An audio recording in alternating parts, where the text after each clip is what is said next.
women who are 10 to 25 years into an abusive relationship.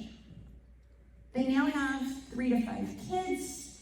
They quit working to stay home with their kids. They have done their level best to be a good mom and a good wife and to try to keep everything going and everything together, and they cannot figure out why everything is so difficult in their marriage. And usually, they don't realize they're in an abusive relationship. Usually, they think it's just really hard and I just can't seem to make things work right. I have to try harder. And in the meantime, their kids are growing up tense and scared, and they are somehow developing some kind of autoimmune disease, or they are getting fibromyalgia, or they're getting some kind of chronic fatigue syndrome, and they are forgetful, and they are continuing to blame themselves and saying things like, if I just tried harder, maybe he wouldn't be mean to me. If I just kept the kids quieter, maybe he wouldn't explode on all of us. If I just did XYZ, maybe ABC terrible thing wouldn't keep happening. It's because they're living in abuse and nobody taught them how to recognize the signs. But see, you guys aren't yet in that season of life where you have a bunch of kids and you've finished your education and you have a family and you're a decade into a relationship that is nothing like you thought it was going to be when you first got married and said I do and had all the stars in your eyes and you were madly in love. So I really love it when I get the opportunity to come talk to younger women, because you guys aren't little girls anymore. You're learning how to make relationship choices for yourselves. You're headed rocket shipping into the years where you're going to be faced with the biggest choices of your life. What are you going to do for work? Who are you going to worship? And who are you going to hand the keys in your romantic relationships to have the greatest impact for pain or pleasure for the rest of your life? You have huge decisions waiting for you. And a lot of times, people come and they talk about relationships. You guys ever have anybody who comes and talks about relationships? Yes? No. You've never had one? Okay, well, some of you have been around maybe a couple more years than others and you've had one. Some of you haven't been to a relationship talk. Do any of you read relationship books? Dating books? A few of you. Okay, you know what? When I was a teen, there were, in the 90s, yeah, I'm just dating myself. Please don't judge me. We read a ton of relationship books, like dating books. Some of those authors have retracted their books. They were trash. Don't read relationship books. Don't read Christian marriage books. They'll tell you all kinds of terrible stuff. So today, I am not going to give you a relationship talk. I'm going to give you a talk about the 5 stages of abuse. So I guess it kind of is a relationship talk, but I'm not going to tell you how you need to do this and you need to do that, and you need to only date somebody who really loves God first. I think you guys have probably already figured out that stuff by now, right? So if you were to say one thing, what would you say is the single most important relationship rule that you have internalized from Christian school and your parents and everything else up to this point? Anybody have one? You. Communication. That's a very good one. Yes. Boundaries. Respect. Trust. Communication, boundaries, respect, and trust. I will say, if you are actually internalizing those things and you are actually expecting them and settling for nothing less than those, then Miss Foster, the kids are going to be all right. Because that is an excellent foundation. But let me ask you this. When you're scrolling TikTok, the stuff that you're passively absorbing in your mind are the majority of these relationships that are teaching you, or concepts that are teaching you boundaries, respect, trust, and communication. Maybe some of you have trained your algorithms to those things, but the majority of content out there is not. The majority of general music is not teaching these things. The majority of TV shows and programs and movies and just mainstream everything is teaching you how to find and accept an abusive relationship. Now, I'm going to throw out a little bit of a trigger warning. We're going to get into the 5 stages of an abusive relationship, and some of you may either have personally experienced, watched it in your home, or you know someone that you care about very deeply that has gone through this. And if that's the case, or you recognize these things for yourself, then Ms. Foster and I have already talked about having a list of resources in case you want to just ask her, hey, I recognize some stuff, I'd like to talk to someone safe about it, and she can refer you to someone outside of the school if you want to have further help with that. The 5 stages of abuse at any age relationship. Number 1 is the good stuff. The flirting, the fun, the attraction. It's the crack that gets you hooked. It is when everything seems perfect and it's too good to be true. You love the attention. He's giving the attention. You feel special. You feel chosen. You have warm tingles up your spine. The problem is that in an abusive relationship, the good stuff comes with strings attached. I do this. How come you don't do that back for me? You don't need to do that. I'll do it for you. Well, that sounds really good, right? It feels great when somebody wants to help you out, when somebody wants to do things. And serving each other in a healthy relationship should go both ways. But in an abusive relationship, and you won't realize it yet, the stuff that gets you hooked on that perfect, good feeling creates a sense of dependence and reliance on them. And it tends to isolate you away from other people that are healthy and good in your life. Now, if you're an abuser, you may not even realize it. It may not be something intentional and on purpose, but you're acting in a way, whether or not you are consciously thinking it. As long as I make you dependent on the good stuff, you will do whatever it takes later to get me back to treating you well. When stuff goes sour, you will bend over backwards to get the good stuff back. So, the beginning is as amazing as possible, blow your mind, really good, whirlwind, so awesome. And then it starts to turn sour. But it doesn't usually turn sour like that overnight. It takes a little bit. Stage 2 is the affection. So stage 1 is the crack. It gets you hooked. Stage 2 is the affection. And there are 2 types of bonding that take place. So the first type is just that physical bond. You become physically connected, you have physical affection, and you begin to stop looking at the things that they do and start thinking about how good it feels. Physical affection gives the illusion of deep emotional connection. And in a healthy, committed, long-term, safe relationship, physical affection is the bonding glue that increases the emotional connection in wonderful and healthy ways. But outside of that, in a potentially abusive relationship, when physical affection precedes emotional connection, then you start thinking you're really deeply connected. You start feeling very emotionally attached. And it's not actually there. Now, the other way that this happens, the second type is mostly popular in Christian environments, without real emotional connection, real commitment, is in a facade of hyper-spiritual connection. Now, in Christian schools, a lot of times, well, I don't know, do they still teach, like, you're not supposed to hold hands and make out at school? You have that rule?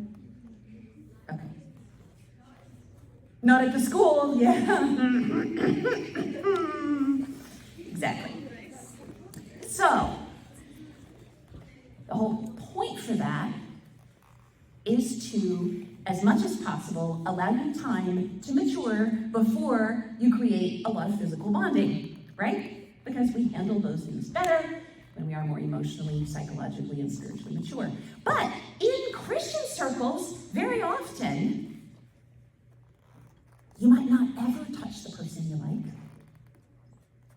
but you do a ton of praying together, or studying together, or talking about really deep things together. So this is a different type of relationship, and it creates that same sense of the illusion of being deeply connected, but it isn't actually real. And it isn't actually there. So, in a religious environment, a Christian school like this, if you are getting really physical with your boyfriend, you're more likely to be hiding it from your parents and your teachers, right? Yeah. You're going underground. So you're more isolated. Instead of looking at things like, well, he must love me because he's so good, he's so spiritual, he's so popular, he's so sweet, he's so kind, you need to be looking at, how does he treat people who have nothing to give him?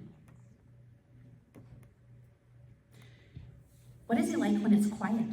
How does he handle it when someone makes him angry? What does he do when he's not in control of things? And that leads us to stage 3. Stage 3 is withdrawal. We have number 1, the crack. It's the good stuff. Number 2, the affection, the bonding. Number 3, the withdrawal. And this is where the abuser in the relationship starts to pull away. And you start to say, not, why is he not committed? You say, what did I do wrong? And as women, we internalize that. Something must be wrong with me. What, did I gain weight? Do I have a zit? Did I do something that made him mad? What's wrong with me? And we turn that into ourselves instead of assessing the character and the integrity of the other person. Now, if you were a jerk, maybe you should deal with that. But in general, we focus the blame onto ourselves as girls. And so you start doing everything that you did in the beginning that got the crack. So the message that it teaches you is, you can keep me if you do what I want. And as women, we are conditioned by society very often in 1,000 tiny ways that it's our job to keep men happy. It's our job to keep men happy enough that we are safe from being harmed by guys. How many of you are old enough to drive? How many of you have had moms or dads or uncles or grandpas that have told you to put the keys in the middle of your fingers before you walk to the car, and maybe to walk one road down and then come through the cars so that nobody follows you? If I asked boys that, do you know how many hands would go up? 0. How many of you have been taught by someone older and wiser than you, who loves you and cares about your safety, that you need to keep an eye over your shoulder if you're out running, if you're walking in the dark, if you're in a strange part of town, or just don't even go there? Almost all of you. Do you know how many boys hear that from their parents?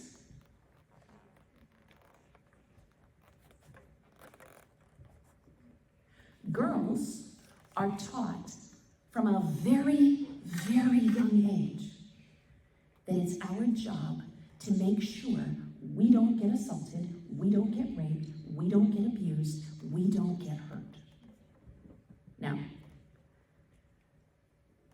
I'm not here to fault any one of your caring and loving adults who have taught you that, because we live in a pretty dangerous world. But I do want to open your eyes to think about something deeper. Why does every girl in this room know exactly what I'm talking about, that look over your shoulder feeling, when an entire room of young boys would be completely clueless to the the fact that you've grown up knowing this. It's instinctive, right? You're aware of your surroundings. Do you know how much complex stress, ongoing, chronic stress trauma that creates in the lives of young women? You just live in hypervigilance. We all do. We tend to take that same kind of responsibility in relationships too, and it starts from a very, very young age. It starts instinctually. So when you have a relationship that starts to get a little wonky, things aren't quite smooth, you're not sure exactly what's going on, what's your first question? What did I do wrong?